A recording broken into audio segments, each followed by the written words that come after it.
बेले बेले मने हुए मु आकाश प्रशस्त अथच फांका पृथ्वी जेपरी तमे ठीक सही परी मेला करियछ हाथ मान केउठारे ओढ़ाइले सेठारे तब आलिंगन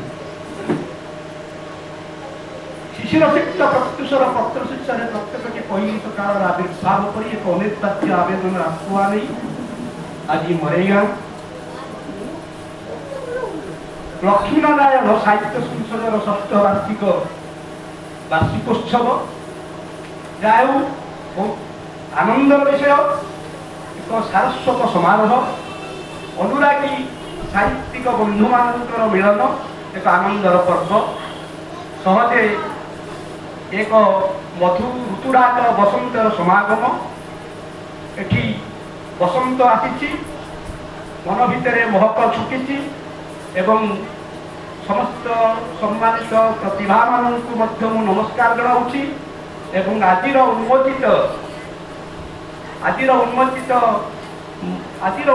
मरुत महक समस्त मनरे महक खेल देऊ सुभाषित बास्नारे बास्नायित हुए मरेगा अंचल यही सारस्वत समारोह संपर्क में दुई कथा कहि आगु संपादक एवं सभापति महोदय उठा पूर्व समय निर्घंट कर 5-7 मिनिट 10 मिनिट से सारे वक्तव्य प्रकृत भाई केमी रखा जाए ना कौन करवा समय को निर्घंट कर आगेवा स्पंटानियस ओवरफ्लो पावरफुल फिल्म मनुष्य हृदय ये बार्ता आसे हृदय ये एक महक आसे साहित्य से एक समारोह लक्षे लुहधार भितर गोटे कर्मव्यस्तता भितर कविता बा साहित्य टाणी निए मनुष्यर मन को आनंद देवार ये प्रश्न उठे कवितार सीमा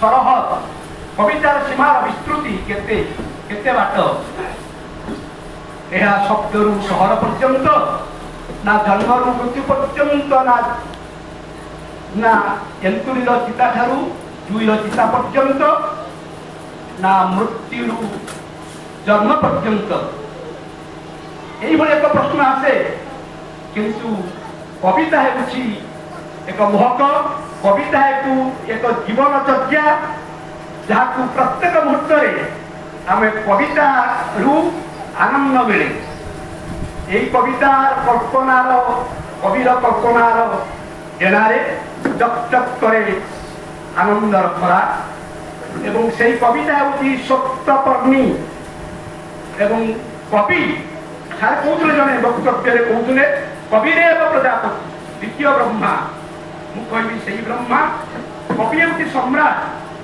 शब्दास्वर लगाम कषि से शब्द कुंफन कलार चातुर्य भितर कवितार छवि आंके एवं से शब्दास्व केते बेले मन को दोहरे दिए मन को चलचंचल कर दिए केते बेले कविता जशमुखी साथी कृष्ण को स्नेह आदर करे एवं कृष्ण को जन्म दिए देवकीर कारावास भितर एवं से अमृत दर्शन दुखर बहुत ध्वनि भितर कृष्ण रूपी कविता जन्म निए एवं सब गोटे कथा कविता सृष्टि होती करुणता करुण कवि की भारी करुण कारण कवितार प्रथम पर्याय प्रथम कविता सृष्टि होती से करुण सागर करुणता मान निषाद प्रतिष्ठा मागन शास्त्रितमा जत कुंड मैथुन अवधि काम जानते गोविंद साल अच्छा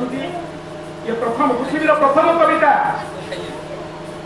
ये करुणरू क्रौंच पक्षी पक्षिणी मिलन अवस्था अविवेक निर्दय शबर जो काममयित अवस्था था बेले शराघात कर कमंडल बाल्मीकिक कमंडल को जल सहित कमंडल खसी पड़ी से कहते मान निषाद प्रतिष्ठा मागद सत्यमा आशंका संस्कृति समय पर प्रतिष्ठा लाभ कर कारण अवधि काममयित अवस्था था बेले क्रौंच पक्षी पक्षी भर जन को तुम शराघात कर मारिदेल भाई चिंता कर साहित्य करुण सृष्टि करुणतार आर्द्रता सृष्टि ତେଣୁ ସାହିତ୍ୟ ହେଉଛି ମାଟିର ମହୋତ୍ସବ, ସାହିତ୍ୟ ହେଉଛି ସପ୍ତ ରଙ୍ଗର ବର୍ଣ୍ଣାଢ୍ୟ ସୁଷମା, ସାହିତ୍ୟ ହେଉଛି ସ୍ୱପ୍ନର ସପ୍ତପର୍ଣ୍ଣୀ, ସାହିତ୍ୟ ହେଉଛି ଏକ ଇଲାକା, ଯେଉଁ ଇଲାକାରେ କବି ପ୍ରଜାପତି, କବି ଶ୍ରେଷ୍ଠ। ଆଜିର ସଂଖ୍ୟା ବଦଳି ଯାଇଛି। ଆଜି ପ୍ରତ୍ୟେକ ମୁହୂର୍ତ୍ତରେ ଶତାବ୍ଦୀର ସ୍ୱରରେ ଏଠି ଲଗ୍ନତା ନିଷ୍ଠ ସ୍ଲୋଗାନ ଶୁଭୁଛି ଏବଂ ଦୁଃଖର ଦାରୁଆ ଧାରରେ ବସି ଯାଉଛି ସରଳ ମଣିଷର ଫଳ କଲିଟା। ଏବଂ ପ୍ରତ୍ୟେକ ମଣିଷ ଆଜି ଛଦ୍ମ ମୁଖାଧାରୀ ମଣିଷ।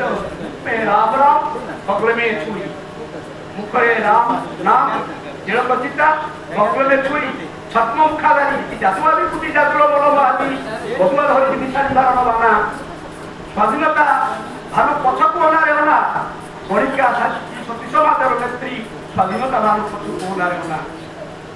ସମସ୍ତେ ଚିନ୍ତା କରନ୍ତୁ, ଆମେ ଯାହା ତାହା ନୁହେଁ, ଆମ ସମସ୍ତଙ୍କ ଭିତରେ ସେଇ ଛଦ୍ମ ମୁଖାର ପିନ୍ଧୁଥିବା ଜଣେ ଜଣେ ମଣିଷ। ଆମେ ସାହିତ୍ୟ ମଣିଷକୁ ତିଆରି କରେ, ସାହିତ୍ୟ ମଣିଷକୁ ସ୍ୱପ୍ନ ଦିଏ। ସାହିତ୍ୟ ଗୋଟିଏ ବାକ୍ୟକୁ ସାହିତ୍ୟକୁ କହିବି କବିବନ୍ଧୁମାନେ, ଅନୁରାଗୀ ସାହିତ୍ୟିକ ବନ୍ଧୁମାନେ, ସାହିତ୍ୟ ହେଉଛି ସମୟକୁ, ସ୍ୱପ୍ନକୁ ଏବଂ ସମ୍ଭାବନାକୁ ବାନ୍ଧିବାର ଏକ ପ୍ରୟାସ, ଏକ ଉଦ୍ୟମ। ଯେଉଁ ସମୟ, ସେଇ ସମୟର କଥା ଯୁଗ ଥିଲା। ଦୁଇ ତିନୋଟି ଉଦାହରଣ ଦେବି। କବିବନ୍ଧୁମାନେ କବିତା ପୁସ୍ତକ କରୁଥିଲେ, ଚିତ୍ରକଳ୍ପ ମୁଁ ଶୁଣୁଥିଲି। এই চিত্রকল্প সম্পর্কে কবিতাত্মক অভিজ্ঞতা কবিতা চিত্রকল্প ছড়া আধুনিক কবিতা সফল হয়ে পারিব না। চিত্রকল্প হচ্ছে কবিতার মূল মন্ত্র এবং মুখ্য অঙ্গ, যাকে দুই তিনোটি চিত্রকল্প কহিবি। পবিত্র বসুকেটি বন্ধু পবিত্র মুখ্য অতিথি আসনের দীর্ঘদিনের বন্ধুত্বর নিগড় বন্ধনের আমি বাংলাদেশ পড়লা বেলে সাহিত্য অনুরাগী বন্ধু সে বালিকা যেତେବେଳେ ଆମର ଉଦ୍ଘୋଷଣ ହେଇଥିଲା, ବାଲିକା ବିକାଶର ସମ୍ପାଦକ ପଦରେ ତାକୁ ଅଭିଯୁକ୍ତ କରି ଆମେ ବହୁତ ଚେଷ୍ଟା କରିଛୁ। ସେ ବାଲିକା ଲଢ଼େଇରେ ସେ ଜିତିଥିଲେ।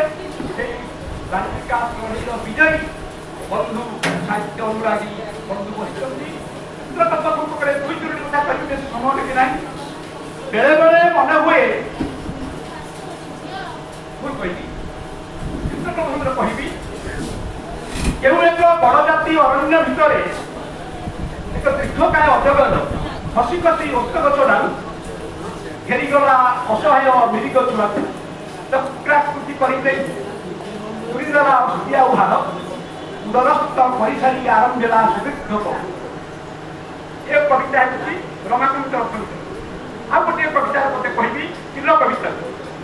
ତମେ କେବେ ଦେଖିଛ କି ସେ ତିଲକୁ, ଯାହାର କଥା ମୁଁ ଅବିକା କହିବି? ତମେ ତାକୁ ଦେଖିଥାଇ ତାର ଅତି ଉଚ୍ଚ ଦେବଦାରୁ ଡାଳ ବା ଶାଳର କୋଷ୍ଟରେ ଅବାକରେ ଅକସ୍ମାତ୍ ଆକାଶରେ ଗୁରୁରୁ ଧଳା ଧଳା ପକ୍ଷ କଳା କଳା ମେଘର ଶୃଙ୍ଗବ ଆସନ୍ନ ପ୍ରସବା ନାରୀ ସ୍ତର ଚୂଳେ ପାଣ୍ଡୁରତା ଦମ।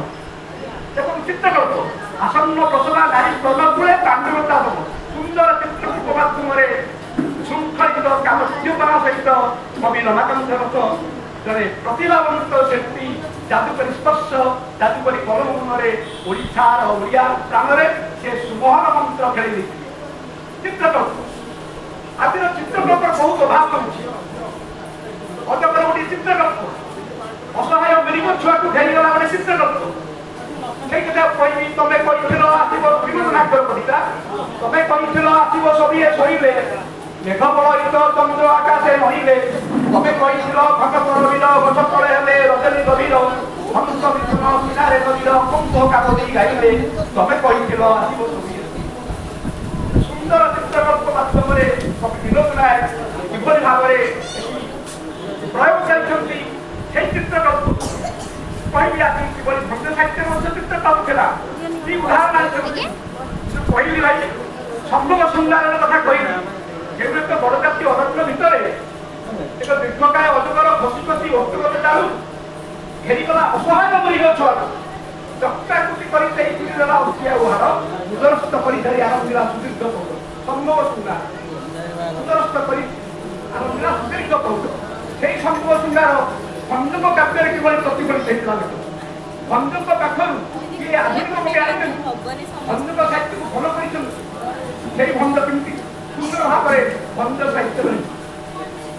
ସାରଙ୍ଗ ରଥ ପଲଙ୍କେ ସାରଙ୍ଗ ଘେନି ନିଶଙ୍କେ ସାରଙ୍ଗ ମୁଖୀ ସାରଙ୍ଗ କେଲି ସୁଲୋଳେ କାନ୍ତା ଭିଡ଼ି ସାରଙ୍ଗରେ ସାରଙ୍ଗ ନାଳ ବାହୁରେ ପର୍ଯ୍ୟଙ୍କ ଉପରିତାକୁ ତୋଳିତେ ନେଲେ ପ୍ରେମୀ ସାରଙ୍ଗ ରଣ ସହଜେ ଭଜିଲେ ଶାନ୍ତି ଯୁଗ ପ୍ରାଣ ପ୍ରେମୀ ସାରଙ୍ଗ ରଣ ଭଞ୍ଜ ସାହିତ୍ୟ ଶବ୍ଦର ସମ୍ରାଟ ଶବ୍ଦର ଲଗାମ କଷି ଲଗାମକୁ ଧରି କିଭଳି ଶବ୍ଦ ପୁଷ୍ପନ କଳାର ପାରପାଚିକତା ଭିତରେ ଭଞ୍ଜ କେବଳ ସମ୍ରାଟ କବି ନୁହନ୍ତି ଯୁଗ ପୁରୁଷ ସମ୍ଭବ ଶୃଙ୍ଗାର ଏଇଠୁ ଅନୁକରଣ କରିଛି। ଆଉ ଗୋଟିଏ ପଦ କହିବା ପଡୁଛି ଜୟକୃଷ୍ଣ ବାଲି ଗୋଟିଏ କବିତାରେ ଲେଖିଛନ୍ତି ଇଚ୍ଛା ହୁଏ ଲାବଣ୍ୟବତୀକୁ ଦିଆସିଲି କାଠି ମାରି ଦିଅନ୍ତି ଜଣାଇ କିମ୍ବା ବେପରୁଆ ଭାବେ ତାର ରଙ୍ଗନ୍ତନ ଆଉ ଗୋଲାପୀ ଗାଲରେ ଚାଲିଯାନ୍ତି ବାୟା ହାତୀ ଶୃଙ୍ଖଳିତ ଭାବରେ ଆଧୁନିକ କବିତା ଲେଖାଯାଉଛି।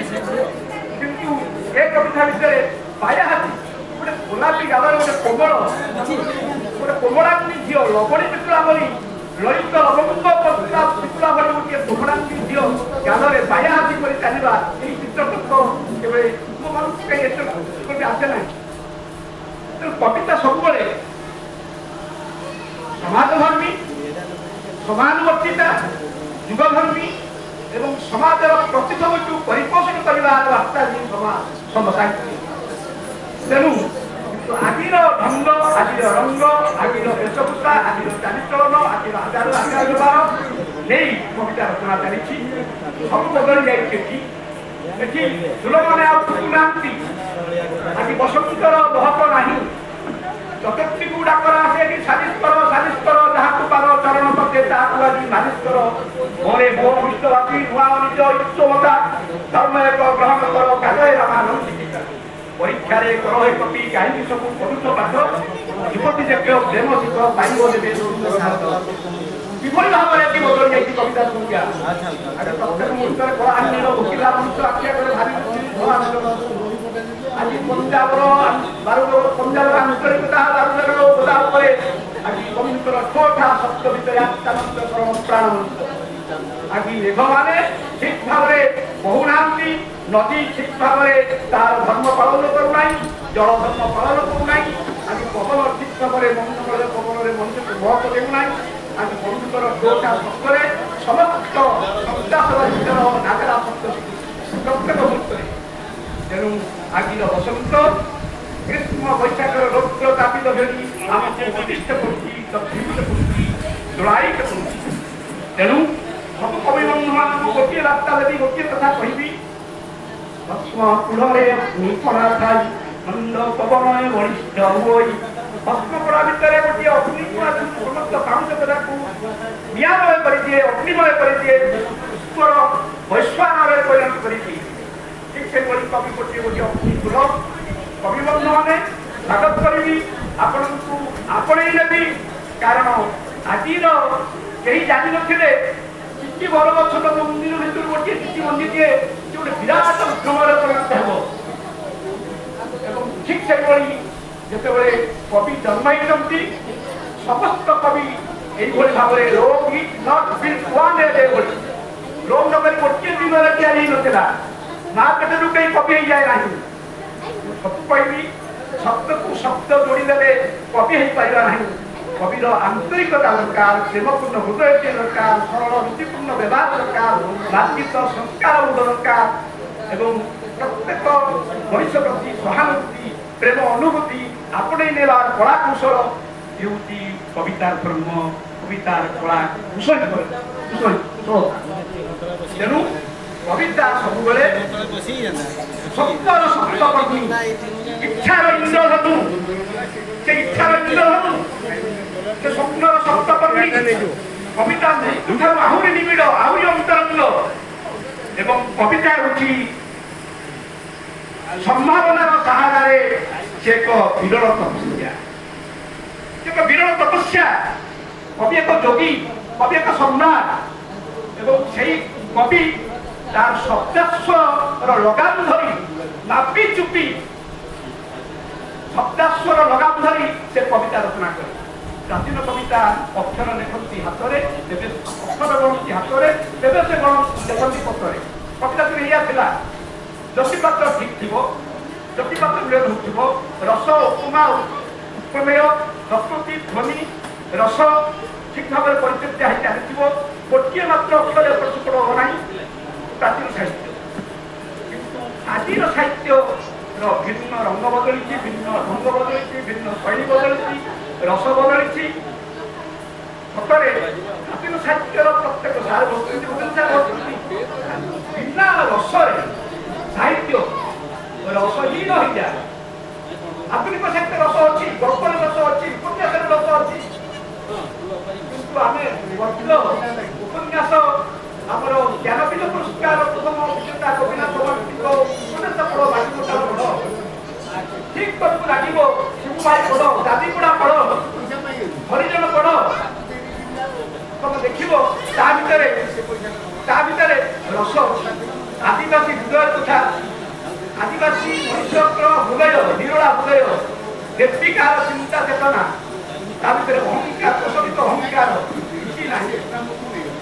ତା ଭିତରେ ମଧ୍ୟ ରସ ନିଗିରି ଯାଇଛି। ଯେଭଳି ରସ ନିଗିରି କରିଥିଲା ରସକରୁଳରୁ, ରସକରୁଳରୁ ରସ ନିଗିରି କରିଥିଲା, ସେହି ରସକରୁଳ ଦୀନବନ୍ଧୁ ଦାସଙ୍କର ପିତା ତାଙ୍କ ରସକରୁଳ ଯେଭଳି ଭାବରେ ରସ ନେତୃତ୍ୱ ଦେଇଥିଲା। ଆଧୁନିକ ସାହିତ୍ୟ ରସହୀନ ନୁହେଁ, ଆଧୁନିକ କବିତା ରସହୀନ ନୁହେଁ, ଆଧୁନିକ କବିତାର ପ୍ରତ୍ୟେକ ଜାଗାରେ ତାକୁ ହୃଦୟ ସହିତ ଆମେ ବୁଝିବା ଦରକାର।